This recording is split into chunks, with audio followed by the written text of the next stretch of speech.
제게는 가족보다 더 가깝다고 생각했고 제 인생이 끝날 때까지 평생 함께 할 줄 알았던 친구가 있습니다. 하지만 그런 친구에게 저는 결국 배신을 당하고 말았습니다. 친구와 저는 흔히 말하는 어릴 적부터의 친구 사이는 아니었지만 그 누구보다도 서로를 가장 잘 알고 가까웠다고 생각했고 또 의지했었던 사이였죠.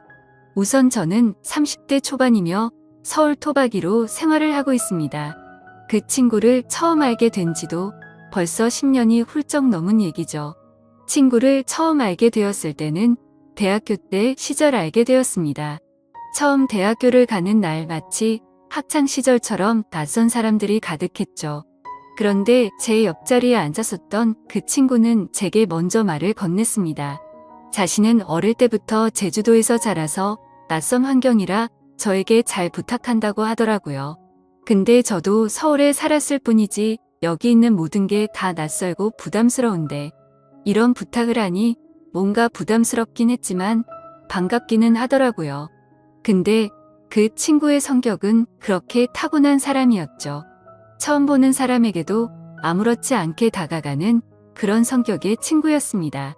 그때 당시에는 저도 너무 부담스러운 자리였기에 말을 걸어주니까 고마웠습니다. 제게는 낯선 환경에서 도움이 돼주었던 친구였죠.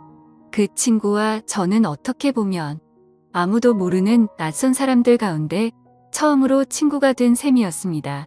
그래서 같이 많은 시간을 함께 붙어 다녔고 결국 동아리까지 같이 들어가게 되었습니다. 지금은 그렇지 않겠지만 제가 대학교 생활을 할 때만 해도 특정 동아리는 마치 군대 마냥 군기가 엄청 강했습니다. 저는 동아리 활동은 취미라는 생각이 강했었고 언제든지 그만두면 그만이지라는 생각이 있었습니다. 하지만 그때 당시 제가 그 동아리에 들어가게 된 이유가 있었죠. 왜냐하면 지금의 제 아내가 그때 제가 짝사랑했었던 여자였습니다. 대학교에 오자마자 반했던 여자였죠. 저희 학과 특성상 대부분 남자들이어서 그런지는 모르겠지만 제 아내는 그때 당시에 몇 명 안 되는 여자들 중에서도 아주 인기가 많았죠. 지금에서야 하는 말이지만 저 말고도 고백을 많이 받았다고 했던 걸 들었습니다. 아무쪼록 저는 신입생 환영회에서 제 아내를 처음 만나게 되었고 예쁜 외모에 밝고 털털한 성격에 첫눈에 반하게 되었습니다. 그래서 가까이 지내고 싶었고 매일같이 보고 싶었죠. 하지만 평상시에 마주치고 싶어도 잘 보이지가 않더라고요. 그래서 저는 도대체 왜 잘 보이지가 않나 싶어서 원인을 찾아봤습니다. 알고 보니 제 아내는 학과 생활보다도 동아리에 더 뜻이 깊었던 건지 수업 시간 외에는 늘 동아리에 있더라고요. 그래서 잘 보이지 않는 이유가 동아리 때문이란 걸 알게 된 후로 저는 그 동아리에 가입을 하게 되었습니다. 근데 제 친구도 제가 가입한 동아리를 따라서 가입하더라고요.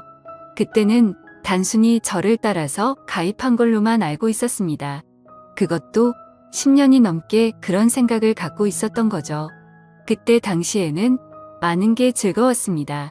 성인이 되고 나서 술을 마시는 것도 새롭고 즐거웠고 동아리에 가서 스트레스를 받을지언정 제가 사랑하는 아내를 매일같이 볼 수 있었으니까요. 그런데 그런 마음만 가지고 적성에 맞지 않는 동아리에서 오랜 시간을 보내기에는 많은 고통이 뒤따르더라고요. 제가 동아리에 별로 관심이 없는 걸 알아챘는지 바로 윗기수의 남자 선배 한 명이 어느 순간부터 저를 자꾸만 건들더라고요.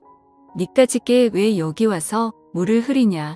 이따위로 시간 때울 거면 꺼지라고 하더라고요. 저는 자존감이 너무 무너졌고 화가 나서 그만둬 버릴까라는 생각을 한 두 번 한 게 아니었습니다. 하지만 제가 좋아하던 아내가 동아리에 있었기에 차마 그럴 수가 없었죠.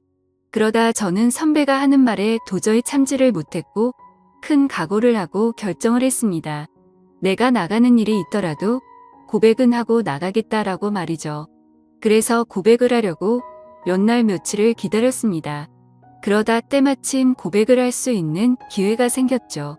저는 시험 기간이라 공부를 했고 밥을 먹고 잠깐 잠이나 잘까 해서 동아리방에 들렸더니 제 아내가 혼자서 동아리에서 있었던 거죠. 그래서 저는 무조건 오늘 고백을 해야 하는 기회이구나 싶었고 제 진심을 담아서 고백을 하게 되었습니다. 하지만 그 말을 듣던 곧장 아내는 장난치지 말라며 저의 고백을 거절했었죠. 그래서 저는 장난으로 하는 말이 아니고 당신 때문에 관심도 없는 동아리에 가입까지 했다고 말했습니다. 그러자 아주 오랫동안 깊은 생각에 잠겨서 고민을 하더라고요. 그러면서 자신은 고민할 게 있다면서 생각을 해보고 대답을 해준다고 했습니다. 그날로부터 일주일 정도를 기다렸습니다. 제 아내는 저의 고백을 받아주게 되었고 저희는 교제를 시작하게 되었죠.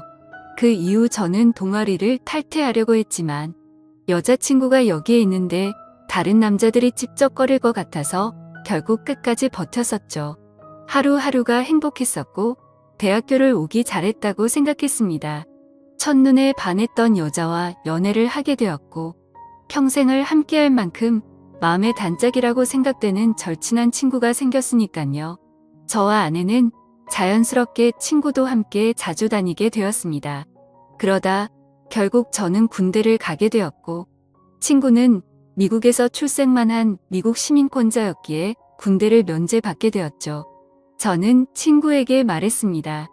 여친에게 다른 남자들이 절대로 찝쩍거리지 못하게 잘 부탁한다고요.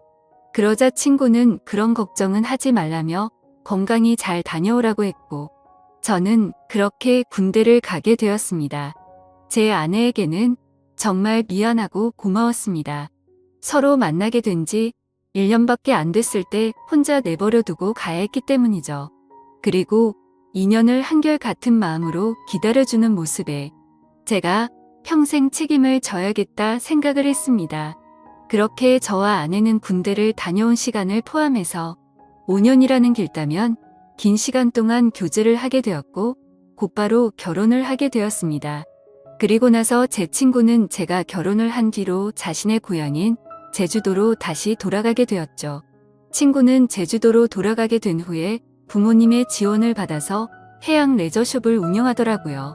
그렇게 사업을 성공적으로 이룬 친구는 젊은 나이에 억대가 넘는 연봉으로 성공한 삶을 이루었고 저는 그저 그런 평범한 직장에 취직을 하게 되었습니다. 그렇게 친구는 1년에 한 번 정도씩 얼굴을 보게 되었죠. 하지만 너무 친했던 친구라서 아주 오랜만에 보더라도 어제 만난 듯이 전혀 거리낌이 없었고 저희는 늘 그렇듯 우정을 다져가고 있었습니다. 그러다 얼마 전 친구는 이번에 비즈니스상 미팅이 있어서 서울로 온다고 하더라고요. 반가운 마음에 아내의 허락도 구하지 못한 채 저희 집으로 꼭 오라고 말했습니다. 막상 말하고 나서 끊고 나니 아차 싶더라고요. 그래서 아내에게 어렵게 말을 했죠. 성원이가 다음 주에 서울 올라와서 집으로 오라고 했는데 괜찮아? 라고 하자 아내는 잠깐 멈칫하더니 그럼 괜찮지라고 대답을 하더라고요. 저는 아내가 이해를 해주어서 다행이구나 싶었습니다. 며칠이 지난 뒤 친구는 서울로 올라오게 되었고 일을 마치고 저희 집으로 찾아왔습니다.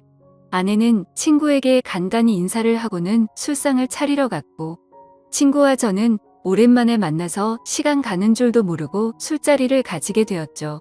그렇게 한창 술을 마시고 자고 일어났더니 친구는 여전히 잠을 자고 있었고 저는 늦잠을 자버리는 바람에 정신없이 출근을 했습니다.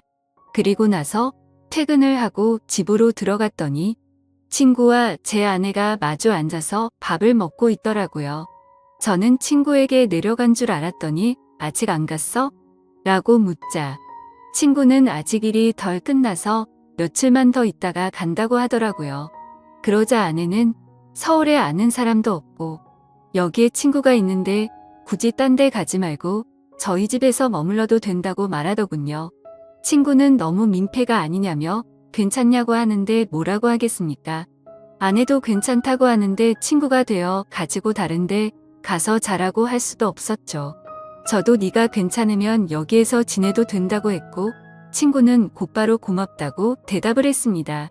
아내는 저도 앉아서 같이 밥 먹자며 밥을 차려주는데 뭔가 기분이 이상하더군요. 열심히 일하고 집에 들어왔더니 아무리 친구라지만 아내와 단둘이서 밥을 먹고 있다는 게 찜찜했습니다. 하지만 제가 너무 과하게 생각하는 거 아닌가 싶어 그냥 그러려니 할 수밖에 없었죠. 옷을 갈아입고 식탁에 앉으니 비싼 한우가 놓여져 있었고 온갖 음식이 푸짐히 차려져 있더라고요. 저는 아내에게 이게 뭐냐고 묻자 친구가 대답하더라고요. 제 아내가 먹고 싶어 해서 아까 같이 장 보다가 자기가 샀으니 부담 갖지 말아달라고 했습니다. 그래서 둘이 같이 장도 보러 갔다 왔냐고 묻자 친구는 술도 깨고 산책도 할 겸 같이 다녀왔다고 하더군요. 아무리 친한 친구라도 그렇지 이건 아니다 싶었고 그때부터는 기분이 좋지가 않았습니다. 그리고는 그날은 평소에 술은 입에도 대지 않던 아내도 합세하여 셋이서 술을 마시게 되었죠. 어느 정도 술이 들어가자 갑자기 아내는 친구에게 온갖 칭찬을 하더군요. 어떻게 너는 나이가 먹어도 아직도 예전 그 모습 그대로냐며. 섬에 살아서 그런지 피부도 까무잡잡한 게 왜 이렇게 몸이 좋냐며 묻더라고요. 그러자 친구는 만져볼래? 하면서 힘을 주더니 그걸 또 만져보고 아내는 좋다고 웃더라고요. 그때부터는 그냥 기분이 더러웠습니다. 남편을 옆에 두고 이것들이 무슨 짓거리인가 싶었죠. 저는 조용히 술만 마셔댔고 친구와 아내는 약간은 제 눈치를 본 건지 화제거리를 돌리더군요. 아내는 친구에게 요즘 경기도 안 좋을 텐데 제주도에도 피해가 크지 않냐며 물었고 친구는 자신이 하는 사업은 관광지 특혜를 받아서 그런지 크게 영향을 받지 않아 딱히 문제가 없다고 하더라고요. 그러면서 다음에 저와 같이 여행을 오면 풀코스로 관광을 시켜준다고 하더니 다른 거 걱정 말고 비행기만 타고 넘어오라며 말하더군요. 아내는 그 말에 좋다고 싱글벙글 웃는데 그때 저는 할 말이 없었습니다. 사실 아내에게 미안한 일이 있었던지라 거기다 대고 제가 뭐라고 말도 못했었죠. 결혼하고 얼마 지나지 않은 시점에 저는 지인의 권유에 투자를 하게 되었고 결국에는 사기를 당했습니다. 그때는 아내에게 조금 더 안락한 삶을 살게 해주고 싶은 마음에 과감히 투자를 했지만 오히려 빚더미에 안게 만들어서 생활을 더 힘들게 만들어버렸죠. 그래서 비싼 한우 같은 건 꿈도 꾸지 못했고 여행이라고는 신혼여행 이후로 단 한 번도 가지 않았으니 저는 도저히 할 말이 없었습니다. 기분도 좋지 않고 화를 내기도 애매한 마음에 그만 자리를 끝내고 싶었죠. 그래서 저는 제가 자리에서 일어나면 술자리가 끝날 줄 알고 말했습니다. 오늘은 피곤해서 먼저 일어날게라고 했더니 친구는 벌써 자려고 아쉬운데 조금 더 마시지 하더니 그럼 피곤할 텐데 먼저 들어가서 쉬어 우리는 조금만 더 마실게 라고 하더군요. 그러자 아내도 일어날 생각이 없는지 내일은 지각하지 말고 알람 꼭 맞춰놓고 자라고 하더라고요. 속으로 진짜 부글부글 끓었습니다. 자존심이 상해서 다시 앉기도 뭐했고 그냥 샤워를 해버리고는 자러 먼저 들어갔습니다. 그런데 그 기분으로 잠이 올 리가 없죠. 자정이 다 되어갈 때까지 그 둘은 하하호 웃으며 떠드는데 친구고 뭐고 엎어버릴까 싶었지만 너무 쪼잔해지는 것 같아서 그냥 참고 있었습니다. 그렇게 잠에 못 들고 누워있는데 갑자기 작게 들리던 소리조차 들리지 않더라고요. 그러더니 1분 정도가 지나자 의자 빼는 소리가 들렸고 설거지를 하는 소리가 들렸습니다. 그래서 저는 물을 마시는 척하면서 거실로 나가봤더니 아내는 설거지를 하고 있었고 친구는 보이지가 않았습니다. 친구는 어디 갔냐고 물었더니 담배 피러 나갔다고 하더니 저보고 아직 안 잤냐고 묻더라고요. 저는 목이 말라서 잠이 깼다며 물을 마시고 방으로 들어갔고 아내는 설거지를 끝마치고는 방으로 들어오더군요. 그날 밤 저는 자는 둥 마는 둥 너무 짜증이 나서 잠을 뒤척였고 다음날 굳이 자고 있는 친구를 깨워서 집 밖으로 데리고 나왔죠. 친구에게는 거짓말이라도 해서 내보내야 되겠다 싶어서 말했습니다. 진짜 미안한데 아무래도 아내가 조금 불편해하는 것 같다고 했더니 친구는 아 그랬구나. 내가 너무 눈치가 없었지라며 미안하다고 하더군요. 그러더니 어차피 오늘 저녁에 내려가려고 했다면서 미팅 다녀와서 저녁에 들어올 거 같은데 그때 짐 챙겨서 나간다고 하더라고요. 저는 그래서 오늘 나도 외부 미팅이 있어서 저녁에 얼굴은 못 볼 것 같다고 했습니다. 항상 미팅 끝나고 술자리를 하는 자리라 늦을 것 같은데 조심히 내려가라고 미리 작별 인사를 했습니다. 그렇게 인사를 마치고 친구는 미팅이 있다면서 택시를 타고 갔고 저도 회사로 출근을 했습니다. 그런데 괜히 쓸데없이 늦게 들어간다고 말한 것 같아서 계속해서 찜찜하더라고요. 오늘 외부 미팅을 갔다가 술자리를 가지면 절대로 빠질 수가 없는 자리였기 때문이죠. 그러면서 어제 아내와 친구가 나눴던 대화도 다시 떠올랐고 차마 해선 안 될 상상까지 들더라고요. 그런 말도 안 되는 상상을 하다 보니 제 정신이 아니었던 건지 집에다가 카메라라도 설치해야겠다 싶었습니다. 이미 온갖 더러운 생각을 가진 저는 밥 생각도 없었고 점심시간을 이용해서 초소형 카메라를 사서 집으로 갔습니다. 아내는 항상 그 시간에는 운동을 가는 시간이라 집은 역시나 비워져 있더라고요. 저는 얼른 안방에 카메라를 설치했고 다시 회사로 돌아갔습니다. 그렇게 저녁이 되었고 친구와 아내에게 연락을 했습니다. 친구는 지금 미팅이 일찍 끝나서 비행기를 타러 간다며 다음에 보자고 대답을 했고 아내는 친구 배웅해주고 집에서 쉬고 있다고 대답을 하더라고요. 그래서 저는 내가 너무 제정신이 아니었구나 생각을 하면서 괜히 쓸데없는 돈 썼네 싶었습니다. 그렇게 저는 외부 미팅을 갖고 술자리를 마친 뒤에 집으로 들어갔습니다. 항상 그 자리는 만취 상태가 될 때까지 마시는 자리였기에 그날도 저는 만취 상태가 되어 있었죠. 집으로 들어가 보니 친구는 없었고 그 정신없는 와중에도 뭔가 찜찜한 기분이 풀린 것 같고 좋더라고요. 그렇게 저는 침대에 눕자마자 곧바로 잠이 들었고 아침에 일어나자마자 또 정신없이 출근을 했습니다. 그렇게 하루 종일 일을 하고 있다가 아차 싶더군요. 어제 설치한 카메라를 회수 못한 게 생각이 났던 거죠. 혹시라도 아내가 알아차리면 엄청나게 큰 싸움으로 번질 것 같아서 퇴근하자마자 빨리 치워야겠다라고 생각을 했습니다. 그래서 저는 퇴근하자마자 곧장 집으로 들어갔더니 아내가 집에 없더군요. 아내에게 전화를 했지만 받지를 않았고 어디 갔냐고 카톡을 보냈지만 답장이 없더라고요. 그래서 일단 아내가 들어오기 전에 카메라를 치워야겠다 싶어서 뺐습니다. 근데 아내는 2시간이 넘도록 전화도 오지 않고 카톡 답장도 오지가 않았습니다. 슬슬 짜증이 나기 시작했고 진짜 아내가 바람이라도 났나 싶었죠.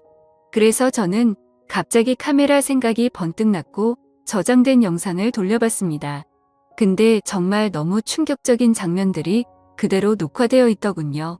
제가 카메라를 설치하고 집 밖으로 나간 지 2시간 정도가 지나자 남자 여자 목소리가 들려오더니 제 아내와 친구는 방으로 키스를 하면서 들어왔습니다.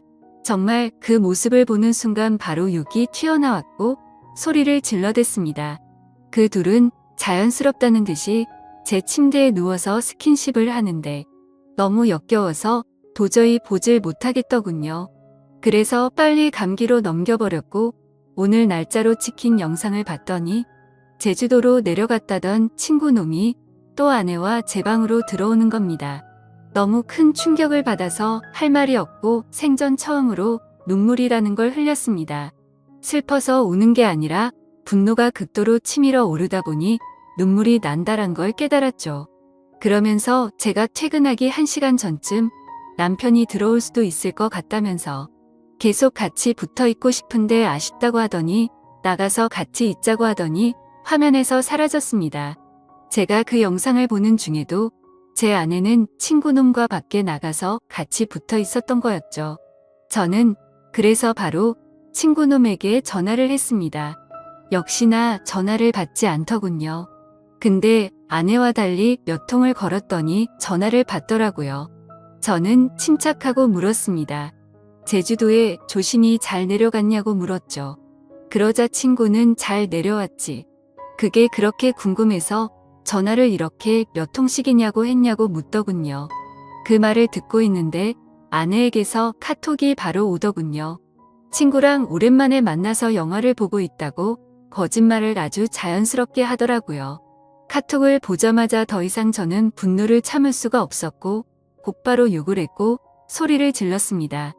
네가 내 친구라는 놈이 어떻게 내 아내랑 바람을 필 수 있냐고 했죠. 그놈은 당황하면서 무슨 소리냐며 무슨 근거로 그런 말도 안 되는 소리를 하냐고 하더라고요. 저는 그래서 내가 전에 집에 도둑 들 것 같아서 카메라 설치해놨는데 이건 몰랐냐고 욕을 하니까 갑자기 아무 말이 없더니 전화를 끊더군요. 아내도 곧바로 카톡이 더 이상 오지 않았고 2명 다 전화며 카톡이며 제 연락을 무시하고 받지를 않고 폰을 꺼버렸습니다. 이게 바로 며칠 전에 벌어진 말도 안 되는 상황입니다. 어떻게 이런 일이 벌어질 수가 있는지 너무 충격적이어서 말도 제대로 나오지를 않습니다. 이미 장인 장모님께 연락해서 있는 사실 그대로를 말한 상태이고요. 더 웃긴 건 친구놈은 죄다 거짓말 투성인 정신나간 놈이었습니다. 친구놈이 운영하고 있다는 해양 레저숍의 연락처를 알아내서 전화를 해보니 전화가 되지 않더라고요.